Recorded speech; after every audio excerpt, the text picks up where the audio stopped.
Smart learn studio में आपका स्वागत है।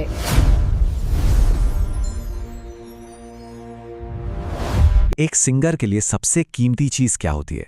जाहिर है उनकी आवाज। लेकिन क्या हो अगर मैं कहूं कि सबसे बड़ा खतरा कोई बीमारी या चिल्लाना नहीं है, बल्कि एक ऐसा दुश्मन है जो हर दिन चुपचाप रियाज के दौरान ही आपकी आवाज को खत्म कर रहा है। चलिए आज इसी छुपे हुए दुश्मन का पर्दाफाश करते हैं। तो चलिए सोचते हैं, एक सिंगर की आवाज का सबसे बड़ा दुश्मन कौन है? क्या बहुत ज्यादा गाना, या शायद कोई बीमारी? नहीं, ये चिल्लाना नहीं है, ना ही कोई बीमारी। असली दुश्मन तो वो नुकसान है जो गलत रियाज करते वक्त चुपके से होता है और अक्सर इसका पता भी नहीं चलता। ये कड़वी सच्चाई है जिसे हर सिंगर को जानना चाहिए। आवाज ज्यादा गाने से खराब नहीं होती, बल्कि गलत तरीके से गाने से होती है। और सबसे खतरनाक बात पता है क्या है? ये नुकसान पूरी तरह से खामोश होता है। तो जब हम कहते हैं कि आवाज को नुकसान हो रहा है, तो इसका मतलब क्या है? ज्यादातर लोग सोचते हैं दर्द, लेकिन असली कहानी कुछ और ही है। असली संकेत कहीं ज्यादा सटिल और खतरनाक हैं। हम अक्सर सोचते हैं कि गले में दर्द हो रहा है या आवाज बैठ गई, बस यही है डैमेज। लेकिन नहीं, असली संकेत वो तो बहुत अलग हैं। जैसे ऊंचे सुरों का धीरे धीरे गायब हो जाना, सुर का स्टेबल न रह पाना, गाते हुए बहुत जल्दी थकान महसूस होना, आवाज की वो चमक खो जाना, और हाँ, आत्मविश्वास में कमी आना। यही है वो खामोश क्षरण जिस पर हमें ध्यान देना है। तो सवाल यह है कि ये नुकसान होता कैसे है? और मजे की बात देखिए, ये उसी रियाज से होता है जिसे हम अपनी आवाज को सुधारने के लिए करते हैं। चलिए पहले उन खुले हमलों की बात करते हैं, वो गलतियां जो हम हर दिन करते हैं, ये जाने बिना कि वो कितना नुकसान पहुंचा रही हैं। सबसे पहली और आम गलती, रोजाना बहुत ऊंचे स्केल में रियाज करना। कई लोगों को लगता है कि आदत डालनी है, लेकिन इसका असर बिल्कुल उल्टा होता है।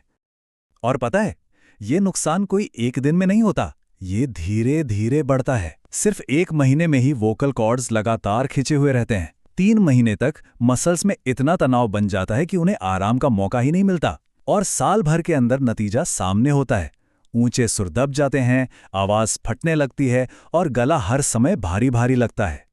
एक बहुत बड़ा मिथक है, आपने भी जरूर सुना होगा, अगर मैं अपने ऊंचे सुरों पर जोर लगाऊंगा तो मेरी आवाज आखिरकार खुल जाएगी।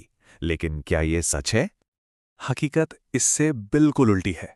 जब आप जोर लगाते हैं तो गला खुल नहीं रहा, बल्कि सिकुड़ रहा है।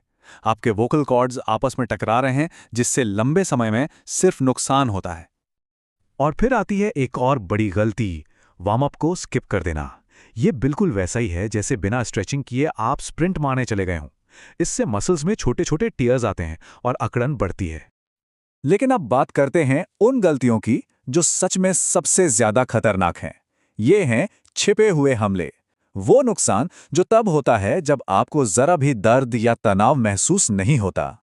एक सवाल खुद से पूछिए, जब रियाज करते हैं तो क्या तानपुरा बस पीछे बजता रहता है, एक बैकग्राउंड म्यूजिक की तरह?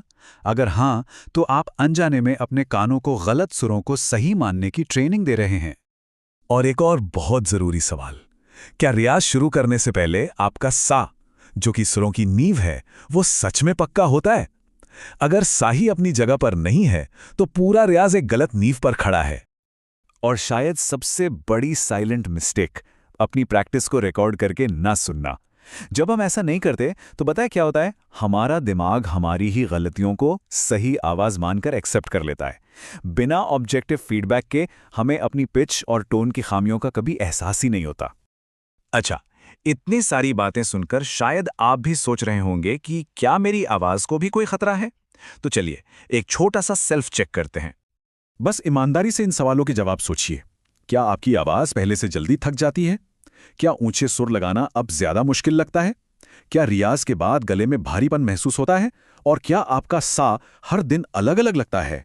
अगर इनमें से 2 का भी जवाब हाँ है, तो ये एक चेतावनी है। इसका मतलब है कि आपको अपना तरीका बदलने की सख्त जरूरत है। और हाँ, सबसे बड़ी गलतफहमी को दूर करना बहुत जरूरी है।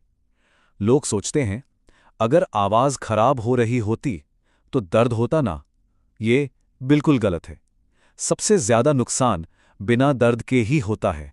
तो आखिर में सवाल ये उठता है कि रियाज है क्या, एक दवा या जहर?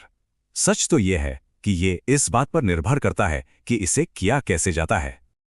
जब रियाज गलत तरीके से होता है तो वो जहर बन जाता है। वो आपकी आवाज़ छीन लेता है, जिससे सिर्फ थकान और नुकसान होता है। लेकिन जब वही रियाज सही तरीके से किया जाता है तो वो दवा का काम करता है। ये आपकी आवाज़ को बचाता है और उसे और मजबूत बनाता है, जिससे ताकत और आत्मविश्वास दोनों बढ़ते हैं। तो आखिर में बस एक लाइन है जिसे हमेशा याद रखना है, कम रियाज चलेगा पर गलत रियाज नहीं। अगर इस पूरी बातचीत से सिर्फ एक बात याद रखनी हो तो वो यही है, आपकी आवाज़ की क्वालिटी क्वांटिटी पर नहीं बल्कि सही तकनीक पर निर्भर